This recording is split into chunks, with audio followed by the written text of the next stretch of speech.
আসসালামু আলাইকুম ওয়া রাহমাতুল্লাহি ওয়া বারাকাতুহু নাহমাদুহু ওয়া নুসাল্লি আলা রাসূলিহিল কারীম আম্মা বা'দ। সম্মানিত উপস্থিতি, আজকে এমন একটা বিষয় নিয়ে আলোচনা করব যেই বিষয়ে আমরা অনেকেই জানি না।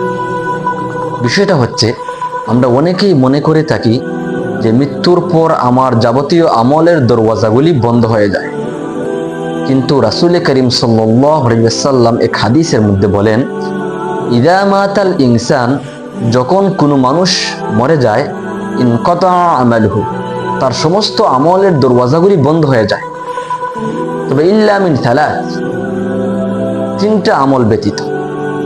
তিনটা আমল এমন রয়েছে যে আমলের সওয়াব কিয়ামত পর্যন্ত সে কবরের মধ্যে থেকেই পাইবে। তোর মধ্যে এক নাম্বার হলো সাদাকাতিন জারিয়া। এক নাম্বার হলো সদকা জারিয়া। যেমন দুনিয়ার জমিনে আপনি একটা মসজিদ বানাইলেন, এই মসজিদের মধ্যে কিয়ামত পর্যন্ত যত মানুষ নামাজ পড়বে, ইবাদত করবে, কিয়ামত পর্যন্ত আপনি এর একটা সওয়াবের অংশ আপনার কবরের মধ্যে থেকেই পাইবেন। অথবা একটা মাদ্রাসা আপনি বানাইলেন, এই মাদ্রাসার মধ্যে কিয়ামত পর্যন্ত যত ছাত্র পড়াশোনা করবে, সেই সওয়াব আপনি কবরের মধ্যে থেকেই পাইবেন। অথবা ধরুন আপনি একটা হসপিটাল নির্মাণ করলেন, কিয়ামত পর্যন্ত যত মানুষ এই হসপিটালের মধ্যে সেবা নিবে, আপনি এর একটা সওয়াব কবরের মধ্যে থেকেই পাইবেন।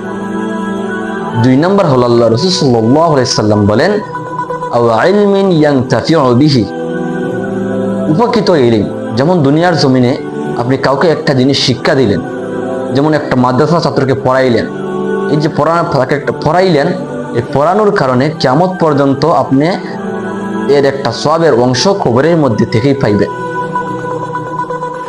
তিন নম্বর যে বিষয়টা হলো, আল্লাহ রাসূল সাল্লাল্লাহু আলাইহি সাল্লাম বলেন, ওয়ালাদিন সালিহিন ইয়াদউ লাহু, নেক সন্তান। যদি দুনিয়ার জমিনে আমরা নেক সন্তানকে রেখে যেতে পারি, তাহলে এই সন্তান আমাদের জন্য দোয়া করবে, আর কিয়ামত পর্যন্ত তার দোয়ার একটা সওয়াবের অংশ আমি কবরের মধ্যে থেকেই পাইব।